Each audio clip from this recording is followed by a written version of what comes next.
Hello everyone, welcome back to our channel అండి. కేంద్ర ప్రభుత్వం నుంచి మనకి కీలక అప్డేట్ అయితే వచ్చేసిందండి. మహిళలకు నెలకు 7,000 రూపాయల చొప్పున కేంద్ర ప్రభుత్వం ఒక కొత్త పథకాన్ని అయితే రూపొందించింది.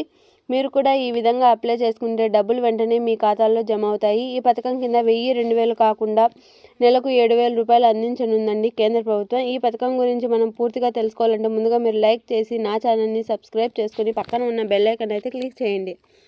కేంద్ర ప్రభుత్వం ప్రస్తుతం ఒక గొప్ప పథకాన్ని అయితే ప్రవేశపెట్టిందండి. మోడీ ప్రభుత్వం ప్రవేశపెట్టిన బీమా సఖి యోజన పథకం కింద మహిళలకు నెలకు 7,000 రూపాయలు ఇవ్వనుందండి.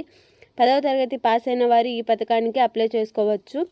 18 సంవత్సరాల నుండి 70 సంవత్సరాల మధ్య వయసు గల మహిళలకు ఈ పథకం వర్తిస్తుందండి.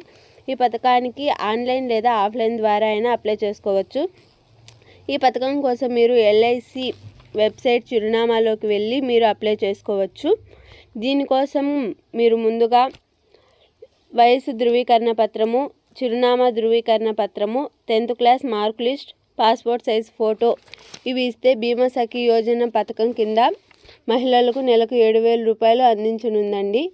ఈ పథకాన్ని LICలో అమలు చేస్తారు. మొదటి 3 సంవత్సరాలు ప్రత్యేక స్కాలర్షిప్లు ఇస్తారు. స్కాలర్షిప్లు ఒక్కో ఏడాదికి ఒక్కో రకంగా ఉంటుందండి. వార్షిక లక్షణాలను చేకూర్చాల్సి ఉంటుంది. వారు ఈ పాలసీలలో 65% వరకు కొనసాగాల్సి ఉంటుంది.